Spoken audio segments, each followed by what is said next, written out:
আজকে আমি হেল ইউনিভার্সিটির এপিসোড 16 এক্সপ্লেন করতে যাচ্ছি।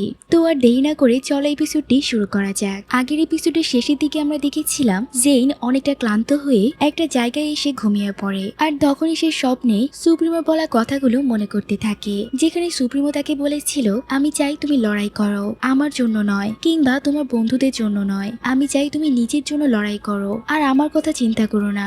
দেখছো তো আমি তো তোমাকে ছাড়াও নিঃশ্বাস নিচ্ছি, আর আমি তোমাকে প্রমিস করেছিলাম তোমাকে সব বিপদ আপদ থেকে রক্ষা করব, আর এই প্রমিসটা আমি সবসময় রক্ষা করার চেষ্টা করব।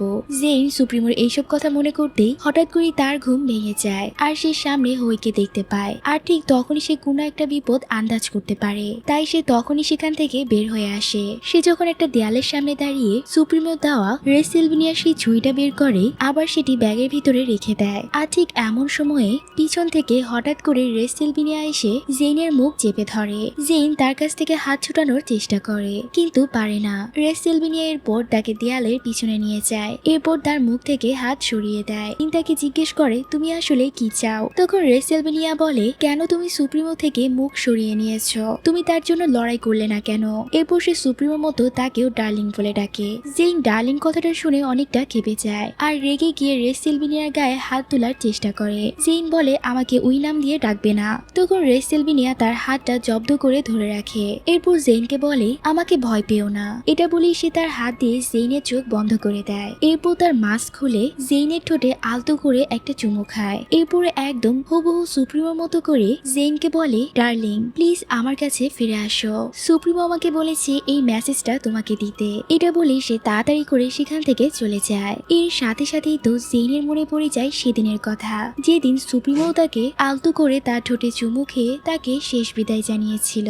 তখন জেইনের অজান্তেই তার মন থেকে সুপ্রিমোর নাম বেরিয়ে আসে। এরপরে সে যখন ডরমিটরি দিকে ফিরছিল, তখন সে রেসেলভিনিয়াকে নিয়েই ভাবতে থাকে। সে মনে মনে বলে, এই রেসেলভিনিয়া আসলে কে? তার মনে পড়ে যায় সেদিনের সেই ঘটনার কথা, যেদিন প্রথমবার জেইন আর ম্যাট ব্লাডি নাইটের হামলার শিকার হয়েছিল। ম্যাট তার বুকে অসহায় অবস্থায় পড়েছিল, আর জেইন এমন একটা পরিস্থিতিতে সাহস দেখিয়ে বলছিল, তোমরা আমাদের থেকে কি চাও? এখনই আমাদেরকে কে একা রেখে চলে যাও। এই বলেই সে সেকেন্ড কাউন্ট করতে থাকে, কিন্তু তারা কেউই সেখান থেকে লড়ছিল না। কিন্তু যেই না তারা রেসেলভিনিয়ার আওয়াজ শুনতে পায়, তখনই তারা সবাই সেখান থেকে ভয়ে পালিয়ে যায়। সেদিন তাদের দুইজনকে বাঁচিয়েছিল। জেন এসব অতীতের কথা ভেবে রেসেলভিনিয়া আসলে আমাদের কি হয়, বন্ধু নাকি শত্রু? কারণ তাকে ছাড়া সেদিন ম্যাটকে বাঁচানো একদমই অসম্ভব ছিল। সেদিন বলেছিল কিভাবে ম্যাটের সেই ব্যথার আঘাত কমানো যায়। জেন এইসব কথা ভাবতে ভাবতেই যখন ডরমিটরি একদম কাছে চলে আসে, তখনই সে জেরোম আর ভেনিসাকে কিস করতে দেখে ফেলে। জেনকে সেখানে দেখে তারা দুইজনই একটু নার্ভাস হয়ে যায়। জেরোম বলে, আসলে তুমি যা ভাবছো তা নয়, ভেনিসা চোখে কি যেন চলে গিয়েছিল, আর আমি তাই দেখছিলাম। এটা বলেই সে ভেনিসা চোখে ফু দিয়ে মজা করতে থাকে। ভেনিসা তো সাথে সাথেই পোল্টি খায়। সে জেরোমকে বলে, আরে তুমি আমার থেকে দূরে থাকো, তোমার মুখ থেকে তো গন্ধ আসছে। জেইন তো তাদের দুইজনের এই নাটক বুঝে ফেলে। জেইন বলে, তোমরা এখানে যাই করে থাকো না কেন, সত্যতা এত সহজে লুকাতে পারবে না। ভেনিসা তখন টপিক ঘোরানোর জন্য বলে, আচ্ছা ওইসব বাদ দাও, তুমি এত রাতে কোথা থেকে আসছো? ব্লাডি নাইট তো প্রায় শুরু হয়ে গেছে। তখন জেইন বলে, ব্লাডি নাইট এখন আর আমার কাছে ম্যাটার করে না। এটা শুনে ভেনিসা জেরোমকে পিঞ্চ করে বলে, দেখেছো কেউ ভালোবাসায় পড়লে সে কেমন হয়ে যায়? জেইনকেই দেখো, সে আগের থেকে কতটা পরিবর্তন হয়ে গেছে। এখন তার ব্লাডি নাইটেরও কোনো ভয় নেই। জেরোমও তখন কি বলবে বুঝতে পারছিল না, কারণ সে তো পুরোপুরি ধরা খেয়ে গিয়েছিল। জেরোম শুধু বলে, আমার ভেনিসা যেহেতু বলেছে তো ঠিকই বলেছে। এইটা শুনে ভেনিসা লজ্জা পেয়ে বলে, এই আমি আবার তোমার কবে থেকে হয়ে গেলাম? জেরোম বলে, কেন, গতকালই তো যখন তুমি আমাকে কিস করলে। ভেনিসা বলে, তুমি এসব কি বলছো? আমি তো কালকে সত্যি হোঁচট খেয়েছিলাম, আমার তেমন কোনো উদ্দেশ্য ছিল না। এটা শুনে জেরোম বলে, বাহ, হোঁচট খাওয়ার আর জায়গা পেলে না, সোজা আমার ঠোঁটের উপর এসে পড়লে। যাই হোক, এভাবেই তাদের দুজনের মধ্যকার নোকঝোঁক চলতে থাকে। আর জেইন হঠাৎ করে আনমনে হয়ে যায়, আর তার রেসেলভিনিয়ার বলা সেই কথাগুলো মনে করতে থাকে, যেখানে রেসেলভিনিয়া তাকে জিজ্ঞেস করেছিল, তুমি এত সহজে সুপ্রিমোকে ছেড়ে দিলে কেন? তার ভালোবাসার জন্য লড়াই করলে না কেন? এসব কথা মনে করতেই জেইন দৃঢ় মনে বলে, সরি সুপ্রিমো, আমি তোমার ভালোবাসার মর্যাদা দিতে পারলাম না। এখন আমাদের কি হবে তা আমি ভাগ্যের উপর ছেড়ে দিয়েছি। আমি এখনো আশা ছাড়িনি, এখনো অনেক সময় আছে, হওয়ার মতো অনেক কিছুই হতে পারে। কিন্তু যাই হয়ে যাক না কেন, আমি আর কখনোই তোমার দুর্বলতা হয়ে থাকবো না, তোমার পথের কাটা হয়ে দাঁড়াবো না। এরপরই আমরা হেল ইউনিভার্সিটির দৃশ্য দেখতে পাই। যেখানে সুপ্রিমো সাসপেনশনের দিনগুলো এভাবেই এক এক করে কাটছিল। সবাই নিজ নিজ জীবনে ব্যস্ত ছিল, নিয়মিত ক্লাস হচ্ছিল, কিন্তু এই সবকিছুর মধ্যে জেইনের মন পড়েছিল শুধু সুপ্রিমোর কাছে। ক্লাসে টিচার যখন ইতিহাস সম্পর্কে পড়াচ্ছিল, কিভাবে যুগে যুগে নারীরা তাদের ভালোবাসা মানুষের জন্য অপেক্ষা করে এসেছে, কিভাবে তারা কখনোই হাল ছাড়েনি, আর কিভাবে তারা লড়াই করে গেছে, এই সবগুলো কথা শুনে জেইন যেন তার নিজের সাথে এই সবকিছু রিলেট করতে পারছিল। জেইন যখন মনোযোগ দিয়ে ম্যামের এই কথাগুলো শুনছিল, তখনই পাশে বসে থাকা মিয়া তাকে একটা চিরকুটের লেখার দিকে ইশারা করে, যেখানে লেখা ছিল, কালকের জন্য কি তুমি এক্সাইটেড? কারণ কালকেই সুপ্রিমোর শাস্তি শেষ হতে চলেছে, আর সে কালকে থেকেই ইউনিভার্সিটির কার্যক্রম শুরু করতে চলেছে।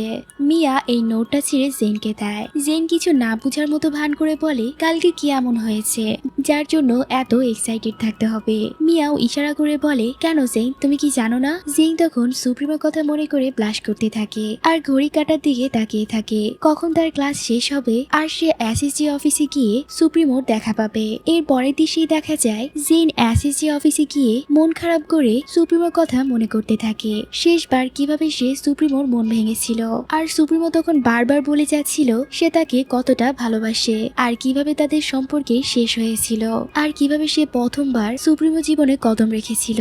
সে মনে করছিল সুপ্রিমোর সাথে ট্রেনিং এ সেই দিনগুলোর কথা, তখন তারা ভাবতেও পারেনি যে তাদের ভালোবাসার পরিণতি এমন কিছু হবে। এভাবেই জেইন মন খারাপ করে পিছনের দিনগুলোর কথা মনে করতে থাকে। এরপর সে সুপ্রিমো গাওয়া সেই গানের কথাও মনে করে, যেটা গিয়ে সে আগের বার তার মনের ঝড় শান্ত করেছিল। এত কিছু ভেবে সে নার্ভাস হচ্ছিল কিভাবে সুপ্রিমোর আবার মুখোমুখি হবে, আর এইবারই বা কিভাবে তার মনের ঝড় শান্ত হবে। এদিকে অনিলও খেয়াল করতে পারে যে জেইন এক দৃষ্টিতে সুপ্রিমোর সিটের দিকে তাকিয়ে আছে আর তাকে নিয়েই ভাবছে, আর তখন সে জেইনকে বলে, তার আশায় তাকিয়ে থেকে তুমি শুধু শুধু তোমার সময় নষ্ট করছো, সে তো এখানে নেই, তাহলে তুমি কার দিকে তাকিয়ে আছো? আর আমিও আজকে তাকে সারাদিন কোথাও দেখিনি, আমার মনে হয় না সে আর এখানে ফিরে আসার পরিকল্পনা করছে। এই কথা শোনা মাত্রই জেইন রিয়াক্ট করে ওঠে আর অনিলকে বলে ওঠে, এটা তো কখনোই হতে পারে না। তখন অনিল বলে, এমনটাও তো হতে পারে, সে এখন অন্য কারোর সাথে আছে। জেইন এই কথা শোনা মাত্রই মন খারাপ করে বসে পড়ে। তখন অনিল বলে, আরে আমি তো মজা করছিলাম, ধৈর্য ধরো মিশন, সে অবশ্যই ফিরে আসবে। জেইন বলে, আমি ওইসব কিছুই ভাবছি না, আমি শুধু চাই কোনো মতে আজকের দিনটা পার হয়ে যাক। অনিল বলে, আমিও সেটাই চাই, আর শুধু আমি কেন, আশেপাশের সবাই চায় আজকের দিনটা যেন কোনো মতে পার হয়ে যাক, আর সুপ্রিমো আমাদের সাথে কাজে যোগ দেখ। এটা বলেই সে আবারও নিজের কাজে লেগে পড়ে, আর জেইন তখনও কিছু একটা ভাবতে থাকে। এর কিছুক্ষণ পর জেইন ফ্রেশ হওয়ার জন্য ওয়াশরুমে আসে, তখন সে সেখানে আগে থেকেই নিকি কোলকে দেখতে পায়, তাই সে তাকে এড়ানোর জন্য ওয়াশরুমের ভিতরে গিয়ে দাঁড়িয়ে পড়ে তার সেখান থেকে চলে যাওয়ার জন্য। কিন্তু নিকি কোলকে পিছু ছাড়ানো তো এত সহজ না, সেও জেইনের অবস্থা বুঝতে পারে, আর তখন তাকে উদ্দেশ্য করে বলে, আমি জানি তুমি কি নিয়ে এত চিন্তিত। জেইন তখন ওয়াশরুমের ভেতর থেকেই নিকিকে বকা দেয় আর তাকে চুপ থাকতে বলে। তখন নিকি বলে, আমি আজকে সুপ্রিমোকে দেখেছিলাম, সে আজকে তো অন্য কারোর সাথে ছিল। আর এই কথাটা শোনা মাত্র জেইন আর ভিতরে দাঁড়িয়ে থাকতে পারে না, সে এবার বাইরে এসে নিকি কোল্টের মুখোমুখি হয় আর তাকে বলে, আমি তো তোমাকে এই ব্যাপারে কিছুই জিজ্ঞেস করিনি, তাহলে শুধু শুধু তার ব্যাপারে কেন বলছো? তখন নিকি কোল্ট বলে, কিন্তু তোমার মুখের সাথে তোমার চোখের কথা একদমই মিলছে না, তোমার চোখ তো অন্য কথা বলছে। জেইন, আমি তো ভাবতেও পারিনি, তুমি তো আসলে অনেক বেশি দুর্বল, আর তোমাকে ভাঙাটাও কতটা সহজ। তোমার ভিতরে মনস্টারটা এখন কোথায় গেল, যার জোরে তুমি এত বড় বড় কথা বলতে? এরপর সে জেইনের কানে কাছে এসে বলে, সুপ্রিমোকে যেতে দাও জেইন, আর নিজেকে বাঁচাতে মনোযোগ দাও। তার কাছ থেকে এই কথা শুনে জেইন বলে, তোমার এই ফ্রি অ্যাডভাইসের জন্য ধন্যবাদ। এই বলে সে সেখান থেকে চলে যায়। বেচারা জেইন কোথাও গিয়ে শান্তি নেই। অফিস রুমে অনিল আর ওয়াশরুমে নিকি কোল্ট সবাই মিলে জেইনকে আরো বেশি অশান্ত করে তুলছে। যাই হোক, জেইন যখন রাগের মাথায় সেখান দিয়ে যাচ্ছিল, তখনই সে দূরে করিডোরের বাইরে খালি জায়গায় সুপ্রিমো আর অ্যাঞ্জেলিকাকে একসাথে দেখতে পায়, যেখানে অ্যাঞ্জেলিকা সুপ্রিমোকে কিস করছিল, আর সুপ্রিমো তো একদমই হসেছিল না। কিন্তু এটা আবার জেইন দেখতে পায় না। সে একটু কাছে গিয়ে এইসব দেখে ভিতর থেকে ভেঙে একদম চুরমার হয়ে যায়, আর প্রচন্ড রাগে কষ্টে সেখান থেকে বের হয়ে পড়ে। এরপরে তিনি আমরা এসএসসি অফিসের দৃশ্য দেখতে পাই, যেখানে ফাইনালি সুপ্রিমো এক সপ্তাহের সাসপেনশন শেষে কাজে ফিরে এসেছে।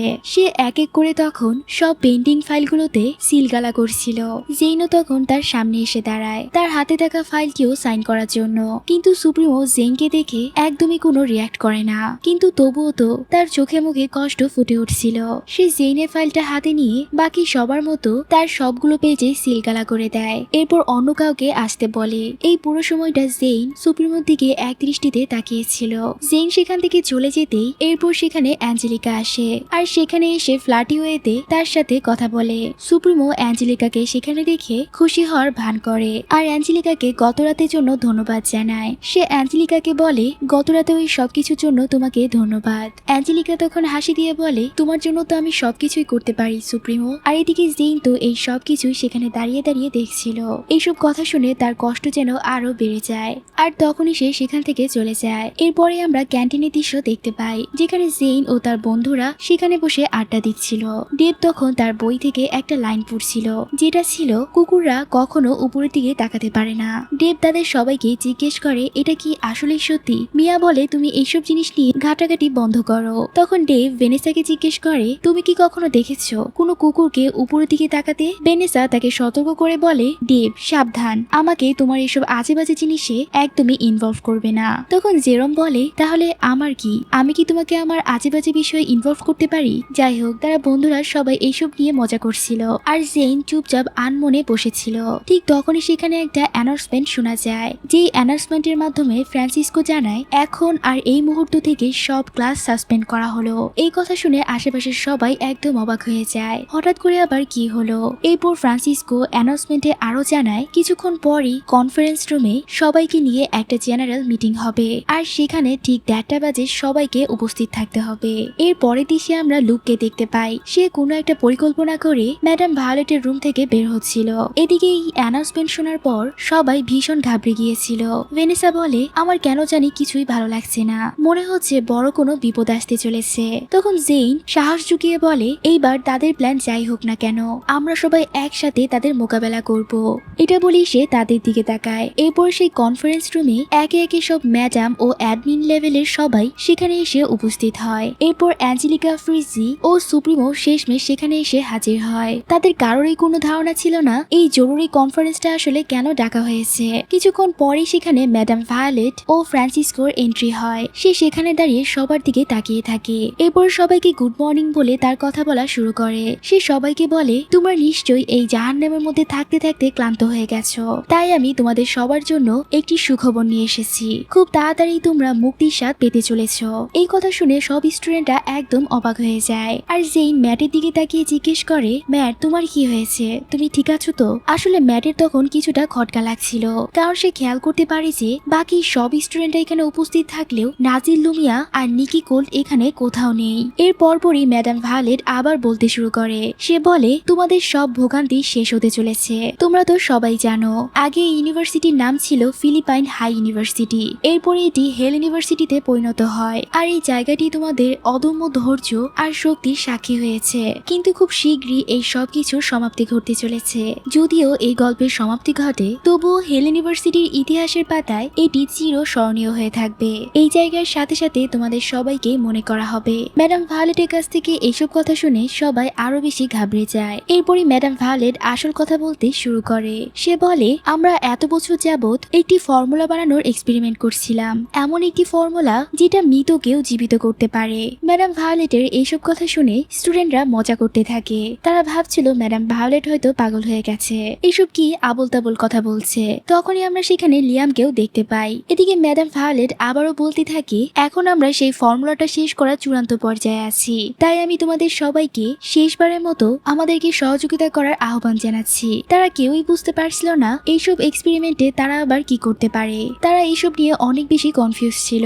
আর এরই মধ্যে সেখানে মাস্ক পরা কয়েকজন লোক চলে আসে, আর ম্যাডাম ভায়োলেট তখন তার বক্তব্যের শেষ কথাটা বলে। সে একটা মাস্ক পরতে পরতে সবাইকে জানায় যে এখন আপাতত তোমরা সবাই বিশ্রাম করো। এটা বলেই অ্যাডমিন প্যানেলের সবাই সে মাস্কটা পরে নেয়। ম্যাডাম ভায়োলেটের এই কথা বলার সাথে সাথেই পুরো কনফারেন্স রুমে বিষাক্ত গ্যাস ছড়িয়ে দেওয়া হয়। সবাই তখন এই বিষাক্ত ধোঁয়ার কারণে ভালোভাবে কিছু দেখতেও পারছিল না, আর অনেকেই তখন এদিক ওদিক ছুটাছুটি চেষ্টা করে। তখনই আমরা লিয়ামকে দেখতে পাই। সে যেহেতু ম্যাডাম ভায়োলেটের ছেলে ছিল, তাই সেও তো তখন মাস্ক পরা অবস্থায় ছিল। তার চোখের সামনেই তার বন্ধুরা সবাই একে একে অজ্ঞান হয়ে যাচ্ছিল। জেইন আর মিয়া একসাথে ছিল। জেইনের বাকি বন্ধুদের মতো মিয়াও এক পর্যায়ে অজ্ঞান হয়ে যায়। আর যখনই জেইনের পালা আসে ঠিক তখন পিছন থেকে সুপ্রিমো এসে তাকে ধরে নেয়। তার নিজের অবস্থাও তখন তেমন একটা ভালো ছিল না, তবুও সে তখন জেইনকে বাঁচানোর চেষ্টা করে। জেইনের মাথায় তখন সেই কথাটাই ঘুরতে থাকে, ডার্লিং প্লিজ আমার কাছে ফিরে আসো। এই কথাটা মনে পড়তেই জেইন বলে আমি অবশ্যই আসবো। আর এভাবেই তারা দুইজন একসাথে অজ্ঞান হয়ে যায় আর সুপ্রিমো শেষ পর্যন্ত জেইনের সাথেই থাকে। এরপর আমরা সেদিন রাতের দৃশ্য দেখতে পাই। হঠাৎ করে জেইনের জ্ঞান ফিরতেই সে নিজেকে মিয়ার কোলে খুঁজে পায়। মিয়া জেইনকে বলে তুমি উঠেছো তাহলে? জেইন মিয়াকে জিজ্ঞেস করে বাকিরা সবাই কোথায়। তারা তখন একটা সেলের মধ্যে ছিল। জেইন মিয়াকে জিজ্ঞেস করে আমরা এখানে এই কজনই কেন? মিয়া বলে আমি এ ব্যাপারে কিছুই জানি না, তবে আমার অনেক ভয় হচ্ছে। এরই মধ্যে সেখানে মাস্ক পরা ম্যাডাম ভায়োলেটের লোকেরা চলে আসে। তারা সেলে তালা খুলে সেখান থেকে র্যান্ডমলি একটা স্টুডেন্টকে বাছাই করে আর তাকে জোর করে সেখান থেকে নিয়ে যেতে চায়। তখন সেখানে উপস্থিত বাকি স্টুডেন্টরা সেই গার্ডদেরকে থামানোর চেষ্টা করে, কিন্তু তারা দুইজন খুবই নিষ্ঠুরভাবে সেই মেয়েটি চুল ধরে টানতে টানতে সেখান থেকে নিয়ে যায়। তার সাথে পরবর্তীতে কি করা হবে তা কারোরই জানা ছিল না। মেয়েটি সাহায্যের জন্য জোরে জোরে চিৎকার করছিল। এই সবকিছু দেখে মিয়া ভীষণ ভয় পেয়ে যায়। তখন সে তার একটা গোপন কথা জেইনকে বলতে মিয়া জেইনকে বলে জেইন এই সব কিছু আমার দোষে হয়েছে। জেইন মিয়ার এই অবস্থা দেখে তাকে সান্ত্বনা দিয়ে বলে তুমি হঠাৎ এইসব কেন বলছো? এইসবের জন্য তুমি নিজেকে দোষারোপ, তোমার যদি কোনো দোষ হয়েও থাকে তাহলেও কোনো ব্যাপার না, কারণ আমরা সবাই নিজেদের দোষে এখানে ফেসেছি। মিয়া তখন জেইনকে বলে তুমি আসলে বুঝতে পারছো না, আমি একটা বড় ভুল করে ফেলেছি, যার কারণে বর্তমানে আমরা সবাই এখানে ফেসে গেছি। জেইন তো এই মুহূর্তে বড় কোনো ধাক্কা নেওয়ার জন্য একদমই প্রস্তুত ছিল না, তাই সে মিয়াকে বলতে থাকে তুমি যাই করে থাকো না কেন আমি কোনো কিছুরই পরোয়া করি না। আমি এখন বর্তমানে একটা বিষয় নিয়ে চিন্তা করছি, আর সেটা হলো কিভাবে এখান থেকে বের হওয়া যায়। মিয়া জেইনের এইসব কথা শুনে কিছুটা শান্ত হয় আর জেইনকে ধন্যবাদ জানায়। এরপরই সে আসল ঘটনা খুলে বলতে শুরু করে। সে জেইনকে বলে ধন্যবাদ জেইন, কারণ তোমার ক্ষমা আমার কাছে অনেক বড় একটা ব্যাপার, আর আমি যা করেছি তার জন্য আমি নিজেকে কখনোই মাফ করতে পারবো না। জেইন তখন মিয়াকে বোঝায় এই সময় তুমি এইভাবে ভেঙে পড়তে পারো না, তোমাকে এখন অনেক স্ট্রং থাকতে হবে। মিয়া জানায় আমি অতীতে সবটা মিথ্যা বলেছিলাম, আমি এইভাবেই সেই ম্যাপটা খুঁজে পাইনি যেটা দিয়ে আমরা এখানে এসেছি। আমরা সেই প্রথম এপিসোডের প্রথম দৃশ্যে দেখেছিলাম যেই ম্যাপটা ধরে তারা এই হেল ইউনিভার্সিটিতে প্রবেশ করেছিল, সেই ম্যাপটা সবাইকে মিয়া দিয়েছিল। সবাই তার কথায় অন্ধ বিশ্বাস করে তার পিছু পিছু সেখানে এসেছিল। জেইন তো তখনও বলছিল এইসব ম্যাপের ভরসায় না থেকে বরং জিপিএস ব্যবহার করতে, আর মিয়াই তখন জোর করে এই ম্যাপটি অনুসরণ করতে বলছিল। জেইন এমনকি তখন তাকে জিজ্ঞেসও করেছিল আসলে সেই ম্যাপটা কোথায় পেয়েছে। মিয়া তখন কথাটা এড়িয়ে জেইনকে শুধু বলে আমার উপর বিশ্বাস করো, আর বর্তমানে দেখা যায় সেই বিশ্বাসের এই দশা। মিয়া আসলে সবাইকে বোকা বানিয়ে এখানে এনেছিল। বর্তমানে মিয়া জেইনকে বলে জেইন তোমার সেই দিনগুলোর কথা মনে আছে যখন আমি প্রায় তোমাদের বাসায় রাত কাটাতাম? তখন কেন জানি না আমার নজর শুধু তোমার বড় বোন অ্যালিসিনের দিকে যেত। আমি প্রায় খেয়াল করতাম সে রাত বেরাত বাড়ি থেকে বের হয়ে যেত, আর তার সাথে তখন থাকতো একটা বড় ব্যাগ। আমার অনেক জানার ইচ্ছা হতো সেই ব্যাগটার মধ্যে আসলে কি আছে, তাই আমি একদিন ব্যাগটা খুলে দেখি সেখানে অনেক ধরনের ডকুমেন্টস আছে, সাথে কিছু মিশনের ডিটেলস, অনেক রকমের ফোন, এমনকি আমি সেখানে একটা গানও দেখেছিলাম। তুমি যখন বলতে তোমার বড় বোন অ্যালিসন একজন সিক্রেট এজেন্ট, তখন আমি সবসময় মনে করতাম তুমি হয়তো মজা করে আমাদের সাথে এসব বলছো, কিন্তু সেদিন সেই অ্যালিসনের ব্যাগের ভিতরে জিনিসগুলো দেখার পর আমার বিশ্বাস হয় যে তুমি অ্যালিসনের ব্যাপারে যা বলেছিলে তা একদম সত্য ছিল। এরপর আমি একদিন রাতে অ্যালিসনকে একজনের সাথে ফোনে কথা বলতে শুনি। সে তখন সেই ম্যাপটার ব্যাপারেই কথা বলছিল, যেটার সূত্র ধরে আমরা আজকে এখানে এসেছি, যার মানে এই হেল ইউনিভার্সিটি তোমার বোনেরও একটা মিশন ছিল। জেইন মিয়া থেকে এইসব কথা শুনে একদম অবাক হয়ে যাচ্ছিল। মিয়া তখন বলে আমি আসলে অনেকটাই কৌতূহল ছিলাম, আমি জানি না হঠাৎ করে আমার মাথায় ভূত চড়ে বসে, আর আমি কৌতূহলবশত সেই ম্যাপটা চুরি করে ফেলি তোমার বোনের রুম থেকে। সেখানে থাকা তোমার বোনের নোটগুলো আমি ভালোভাবে বুঝতে পারিনি, কিন্তু সেই লেখাগুলো থেকে আমি একটা বিষয় বুঝতে পেরেছিলাম, সেই ম্যাপের মাধ্যমে তোমার বোন একটা জিনিস খুঁজছিল। তখন জেইন বলে তাহলে সেই জিনিসটা হলো হেল ইউনিভার্সিটি। মিয়া আবারও তার কাছে মাফ চাইতে থাকে। জেনে তখন আবারও অতীতের কথাগুলো মনে পড়তে থাকে, আর সে এইবার বুঝতে পারে তারা কাকতালীয় ভাবে এখানে চলে আসেনি, আসলে মিয়াই তো তাদের সবাইকে এখানে নিয়ে এসেছিল। তারপর থেকেই তাদের জীবন এত বড় একটা হুমকির মুখে পড়ে যায়, কিভাবে তারা ভয় আর আতঙ্কের সাথে ব্লাডি নাইট গুলো ফেস করেছে, আর একটুর জন্য ম্যাট তখন মরতে মরতে বেঁচেছে। এরপর জেইনও সেই পয়জনটা খেয়ে সেও কিভাবে মৃত্যুর মুখ থেকে ফিরে আসে। এছাড়া মিয়াও তো ব্লাডি উইকে একটুর জন্য মরে যাচ্ছিল। জেন এইসব কথা মনে করে বলতে থাকে, না জানি কতবার আমরা সবাই মৃত্যুর মুখ থেকে ফিরে এসেছি, তবুও আমার কাছে এখন একটা জিনিসই গুরুত্বপূর্ণ, আর সেটা হলো আমরা সবাই এখনো একসাথে বেঁচে আছি, আর দিন শেষে আমরা সবাই সার্ভাইভ করেছি।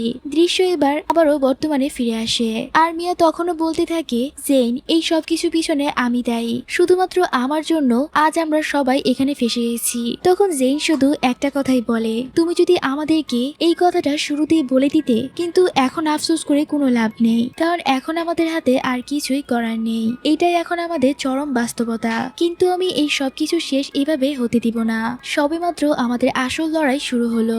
জেনের এসব কথা বলতে না বলতেই আবারও সেখানে দুইটা গার্ড এসে হাজির হয়, আর তাদের দুজনের মধ্যে একজন গার্ডের নজর তখন মিয়ার উপর পড়ে। এর ফলে জেন আবারও চিৎকার করে ওঠে আর মিয়াকে প্রোটেক্ট করার চেষ্টা করে। সে কিছুতেই মিয়াকে যেতে দিতে চায় না, আর এসব দস্তাদস্তির কারণে সেই গার্ডটি তখন তার সাথে জেনকেও নিয়ে যেতে বলে। এরপর তারা যখন জেনকেও সেখান থেকে নেওয়ার চেষ্টা করে, জেন এইবার তার শক্তি খাটিয়ে কোনো মতে একটা গার্ডকে সেই সেলের ভিতরে আটকে দেয়, আর অন্য গার্ডটিকেও কাবু করে তার কাছ থেকে চাবিটা নিয়ে মিয়ার দিকে ছুঁড়ে মারে।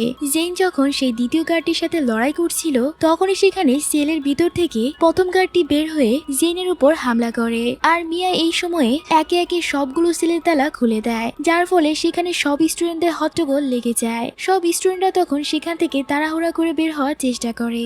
জেন তখনও নিজে সেখান থেকে বের হওয়ার বদলে সেই গার্ডগুলোর পিছু নিতে থাকে, আর তাদেরকে থামানোর চেষ্টা করে, তাদের সাথে একাই হাতে হাতে লড়াই করে। মিয়া তখন তাকে বাঁচাতে আসতে চাইলে জেন তাকে সেখান থেকে দৌড়ে পালাতে বলে। এর মধ্যে সেই গার্ডটা জেনকে পুরোপুরি কাবু করে ফেলে। তখনই সেখানে ম্যাডাম ভায়োলেট এসে কারেন্টের শর্টের মতো কিছু দিয়ে জেনকে সেখানে অজ্ঞান করে ফেলে। এভাবেই জেন অর্থাৎ তাদের আসল শিকার তাদের হাতে ধরা দেয়। মিয়া এরপর ডেভ, ভেনেসা আর জেরমকে মুক্ত করে। তখন তারা জিজ্ঞেস করে জেন আর ম্যাট কোথায়। মিয়া বলে, জেন আমাকে বলেছে আমাদেরকে কোনো মতো এখান থেকে বের হতে, সে আমাদের পিছু পিছু চলে আসবে, কিন্তু ম্যাটকে আমি এখনো কোথাও দেখিনি। এটা শোনা মাত্রই তারা সবাই ম্যাটকে নিয়ে চিন্তায় পড়ে যায়। এদিকে সব স্টুডেন্টরা মিলিত চেষ্টায় সেই বিল্ডিং এর গেট ভেঙে বাইরে বের হয়ে আসে।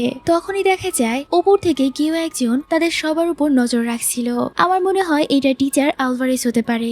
যাই হোক, সে সেই পালানো স্টুডেন্টদের দিকে তাকিয়ে বলছিল, খুব শীঘ্রই আমরা আবার একসাথে হব, অর্থাৎ তাদের সবাইকে তারা আবারও বন্দি করবে। এই ঠিক পরের দৃশ্যে আমরা দেখতে পাই ম্যাটকে, যে তখনও অজ্ঞান অবস্থায় ছিল। নাজিলুমিয়া তখন ম্যাটকে জাগিয়ে তোলে। ম্যাট চোখ খুলেই যখন বুঝতে পারে কিছুক্ষণ আগে তাদের সাথে কি হয়েছিল, তখনই সে জেনের জন্য অনেক চিন্তায় পড়ে যায়। ম্যাট চোখ খুলতেই জেন কোথায় আছে সেটা জিজ্ঞেস করে, আর তাদের সবার সাথে কি হয়েছে তা জানতে চায়। ম্যাট তাদের দুজনের দিকে তাকিয়ে বলে, তোমরা দুজন আসলে সবার সাথে কি করেছো? আমার মনে আছে তোমরা দুইজন সেই মিটিং কনফারেন্সে উপস্থিত ছিলে না। তখন নিকি কোল্ট বলে, তুমি এসব কি বলছো? আগে প্রথম শান্ত হও, আমরাই তো উল্টো তোমাকে কনফারেন্স রুম থেকে বাঁচিয়ে এখানে এনেছি, আর এখন উল্টো আমাদেরকেই প্রশ্ন করছো। তখন নাজিল লুমিয়া বলে, আমি আসলে ম্যাডাম ভায়োলেট আর লুকে একসাথে কথা বলতে শুনে ফেলেছিলাম, যেখানে ম্যাডাম ভায়োলেট আর ফ্রান্সিসকো মিলে লুককে কনফারেন্স রুমে হওয়া গ্যাস অ্যাটাকের ব্যাপারে সতর্ক করছিল, কিন্তু ততক্ষণে অনেকটা দেরি হয়ে যায়, যার জন্য এই মেসেজটা আমি গ্রুপের আর কোনো মেম্বারকেই জানাতে পারিনি। তখন ম্যাট বলে, লুক, তাকে তো আমি আগেও দেখেছি গোপনে এদিক সেদিক চলাফেরা করতে। তখন নিকি কোল্ট বলে, আমরা অনেক আগে থেকেই জানি আমাদের এই ব্ল্যাক ব্লাড গ্যাং এর মধ্যে কোনো এক বিশ্বাসঘাতক আছে, যে কিনা আমাদের গ্যাং এর সব ইনফরমেশন গুলো অ্যাডমিনদের কাছে লিক করে দিত, কিন্তু তখনও জানতাম না সে আসলে কে। যাই হোক, আমরা কয়েকদিন যাবত মিশনে ছিলাম কিভাবে সেই বিশ্বাসঘাতককে ধরা যায়, আর এভাবেই আমরা ঠিক সময়ে সবকিছু জানতে পেরে যাই, যার জন্য আজকে আমরা সেই গ্যাস অ্যাটাক থেকেও বেঁচে যাই। তখন নাজিল লুমিয়া বলে, আমাদেরকে এখনই লুককে খুঁজে বের করতে হবে, কারণ সে এখন আমাদেরকে একমাত্র বলতে পারবে বাকি সব স্টুডেন্টদেরকে এখন কোথায় রাখা হয়েছে, যেখানে তোমার সব বন্ধুরাও রয়েছে। তখনই ম্যাট বলে উঠে, তাদের সাথে তো জেইনও আছে, আমাকে এখনই জেইনকে খুঁজতে যেতে হবে। তার এমন অস্থিরতা দেখে নিকি কোল্ট বলে উঠে, বাহ, ভালোবাসা দেখছি একটুও কমেনি, তুমি এখনো তাকে আগের মতোই ভালোবাসো তাই না? তখন ম্যাট বলে, অবশ্যই, আমি জেইনকে ভালোবাসতাম আর এখনো ভালোবাসি। তখন নিকি কোল্ট বলে, তবে কি তুমি তোমার জীবনও তার জন্য স্যাক্রিফাইস করতে রাজি আছো? ম্যাট একটু দ্বিধা না করে হ্যাঁ বলে। ম্যাট বলে, জেইনও যদি আমার জায়গায় থাকতো তাহলে সে নিঃসন্দেহে তার বন্ধুদের জন্য তার জীবন বাজি রাখতে একবারও ভাবতো না। তার কাছে তার বন্ধুদের জীবন তার নিজের জীবনের থেকেও বেশি গুরুত্বপূর্ণ। তার হয়তো অল্পতেই মাথা গরম হয়ে যায়। যায় আর কিছু থেকে কিছু হলেই ফাইট করতে শুরু করে। কিন্তু যত যাই হোক না কেন দিন শেষে সে আমার জেইন, আর তার জন্য আমাকে যত ভায়োলেটের লোকদের সাথে লড়াই করতে হবে আমি করব। এইবার কেউ আমাকে থামাতে পারবে না। তার এইসব কথা শুনে নাজিল লুমিয়া বলে, আমি আসলেই তোমাকে বাছাই করে একদমই কোনো ভুল সিদ্ধান্ত নেইনি, তবে এখনই তুমি নিজে থেকে কিছু করতে চেও না, বিশেষ করে যখন আমরা জানি না তাদের সবাইকে এখন কোথায় লুকিয়ে রাখা হয়েছে। এখন বর্তমানে আমাদের সবাইকে আবার একজোট হতে হবে, আর একজোট হয়ে সবার প্রথমে লুককে খুঁজতে হবে। ম্যাটও তার সাথে একমত হয়। এরপর তারা তিনজন একসাথে মিলে লুককে খোঁজার মিশনে নেমে পড়ে। এদিকে আমরা ল্যাবরেটরিতে জেনকে দেখতে পাই, যার সাথে নার্স জয় এবং সেই পাগলাটে ডাক্তারটাও ছিল। আর ঠিক তখনই সেখানে ম্যাডাম ভায়োলেট আর লিয়াম চলে আসে। ম্যাডাম ভায়োলেট সেখানে এসে কিছুটা তাচ্ছিল্য করে জেনের হালচালের ব্যাপারে জিজ্ঞেস করে। এরপর সে জেনকে বলে, এটাই হলো আমাদের সেই সিক্রেট ল্যাবরেটরি। তখন জেন বলে, সুপ্রিমো আমাকে বাঁচাতে অবশ্যই এখানে আসবে। আপনি তাকে চিনেন না যতটা আমি তাকে চিনি। সে আমাকে বাঁচাতে এখানে আসছে। তখনই আমরা সুপ্রিমোকে দেখতে পাই। তার হাত তখন পিছন দিয়ে বাঁধা ছিল, আর সে তখন একটা স্টোর রুমের ভিতর বন্দী ছিল। আর তখনই তার আস্তে আস্তে হোশ ফিরে আসে। এর মধ্যে দিয়ে এই এপিসোডটা এখানে শেষ হয়ে যায়। আসলে আজকের এই এপিসোডটা অন্য সব এপিসোডের তুলনায় অনেকটাই ছোট ছিল, যার লেন্থ ছিল 48 মিনিটের, যেখানে অন্য সব এপিসোডের লেন্থ থাকে 52 বা 54 মিনিটের। তার মধ্যে আবার বেশিরভাগ দৃশ্যই ছিল অতীতে ঘটে যাওয়া মেমোরিগুলো, যেগুলো একটু পর পর জেইন মনে করছিল। তো একই দৃশ্য আর কতবারই বা বিশ্লেষণ করা যায়। আমি এক পর্যায়ে অনেকটা বিরক্ত হয়ে যাচ্ছিলাম। যাই হোক, এবার একটু ছোট্ট করে দেখে নেওয়া যাক পরবর্তী এপিসোডে কি হতে চলেছে। পরবর্তী এপিসোডে আমরা অ্যাঞ্জেলিকাকে দেখতে পাবো, যেখানে সে সবাইকে বলছিল, অ্যাডমিনরা আমাদের সাথে যা করছে তা দেখে তোমাদের রক্ত কি একটুও টকবগায় না? তোমরা কি চাও না এই অন্যায়ের বিরুদ্ধে লড়াই করতে? এরপরেই দেখা যায় কতগুলো গার্ড এসে তাদের সবাইকে আবারও বন্দি করে ফেলে। আর ঠিক এইটার কথাই হয়তো স্যার আলভারেজ তখন বলছিল। এদিকে ল্যাবরেটরিতে ম্যাডাম ভায়োলেট বলে, তোমার কি মনে হয় জেইন, এই হেল ইউনিভার্সিটিতে সুপ্রিমো তো তোমাকে সবসময় স্পেশাল ট্রিটমেন্ট দিয়েই গেছে, কিন্তু এছাড়া তোমার কাছে আর কোনো কিছু স্পেশাল মনে হয়েছে যেটা কিনা তোমার সাথে সম্পর্কিত? আসলে তোমার রয়েছে একেবারেই বিরল প্রকৃতির রক্তের গ্রুপ, যার মধ্যে রয়েছে অত্যন্ত ব্যতিক্রমী এক ধরনের রক্তের উপাদান, যেই উপাদানটি দিয়ে আমাদের সেই ফর্মুলাটি কমপ্লিট হবে। এরপরে দেখা যায় এই সবগুলো তথ্য ম্যাডাম ক্যাথ সুপ্রিমোকে বলছে। সে সুপ্রিমোকে জানায় যে খুব শীঘ্রই জেনের শরীর থেকে ওই উপাদানটা বের করার কাজ শুরু হবে, যার মাধ্যমে ভায়োলেট অবশেষে সেটা পেয়ে যাবে, যার জন্য সে এত কিছু করেছে। সাথে সাথে এই হেল ইউনিভার্সিটির কাহিনীও শেষ হয়ে যাবে। তখন এইস বলে, আমি সুপ্রিমো, আর আমি একদমই ব্যর্থ হতে পারি না। বুঝাই যাচ্ছে সে ম্যাডাম ক্যাথলারের সাহায্যে সেই স্টোর রুম থেকে বেরিয়ে আসে, আর জেনকে বাঁচানোর জন্য সিক্রেট ল্যাব পর্যন্ত চলে আসে। তখন ম্যাডাম ভায়োলেট সাইরেন বেজে উঠলে সবাইকে সতর্ক হতে বলে। আমরা সুপ্রিমোকে দেখতেও পাই, সে তো আসলেই জেনের কথা মতো তাকে বাঁচাতে সেখানে চলে আসে। আর এরই মধ্যে দিয়ে এই প্রিভিউটা এখানে শেষ হয়ে যায়। ভিডিওর এই পর্যায়ে আমি কিছু ছোট ছোট স্পয়লারের ব্যাপারে বলবো। তো আমি যেমনটা বলেছিলাম, জেনের বড় বোন অর্থাৎ অ্যালিসন খুব শীঘ্রই হেল ইউনিভার্সিটিতে আসতে চলেছে তার মিশন পূরণ করার জন্য আর তার বোনকে বাঁচানোর জন্য। ভাবা যায় জেনি যদি এমন লড়াকু হয়ে থাকে, তাহলে তার বড় বোন যে কিনা তার আইডল, তার পার্সোনালিটি কেমন হবে? আমি তো অনেক বেশি এক্সাইটেড অ্যালিসনকে দেখার জন্য। আর তোমরা অনেকেই হয়তো জানো, শেষমেশ অ্যালিসনের সাথে রেস সেলভিনিয়ার মিল হয়, কারণ রেস সেলভিনিয়ার আগের প্রেমিকা সামান্থা হুবহু অ্যালিসনের মতো দেখতে। আর পরবর্তী এপিসোডের একটা বড় স্পয়লার হলো, জেন সেই সিক্রেট ল্যাবরেটরিতে লিয়ামকে ম্যানুপুলেট করার চেষ্টা করে। সে লিয়ামকে বলে, তুমি আমাদের সাথে থেকে এমনটা কিভাবে করতে পারলে? লিয়ামও জেনকে সরি বলে। আর আমরা অনেকেই জানি লিয়ামও শেষমেশ এই লড়াইতে মারা যায়, তাও আবার তার মা ম্যাডাম ভায়োলেটের হাতেই। আর জেনের সেই সিক্রেট ল্যাবরেটরি থেকে বের হওয়ার পিছনে নার্স জুয়ের একটা বড় অবদান থাকে, যার জন্য তার নিজের জীবন স্যাক্রিফাইস করতে হয়। আর সুপ্রিমো তাকে শেষমেশ সেই ল্যাবরেটরি থেকে কোনো মতে বের করে নিয়ে আসে, কারণ ততক্ষণে জেনের শরীর থেকে বেশ অনেকটা রক্তই নিয়ে নেওয়া হয়েছিল, যার ফলে জেন অনেকটাই দুর্বল হয়ে যায়। আর এই সব কিছুর মধ্যে তারা দুইজন আবারও তাদের মনের কথা কনফেস করে, আর তাদের দুজনের মধ্যেকার সব ভুল বুঝাবুঝির অবসান ঘটে। তো আজকের মতো ভিডিওটি এখানেই শেষ করছি। আরেকটা কথা, তোমরা অনেকেই ফিলিপাইন ড্রামা নিয়ে সবসময় খোঁজ খবর রাখো, আর আমি এখন পর্যন্ত সেকশন ই এর আপডেট পাইনি। তো তোমরা কেউ এ ব্যাপারে কিছু জানো? জেনে থাকলে আমাকে অবশ্যই কমেন্ট করে জানাবে। সেকশন ই সিজন 2 এর সেকেন্ড পার্ট আসলে ঠিক কবে আসতে চলেছে। তো আজকের মতো ভিডিওটি এখানেই শেষ করছি। সবাই ভালো থাকবেন। আল্লাহ হাফেজ।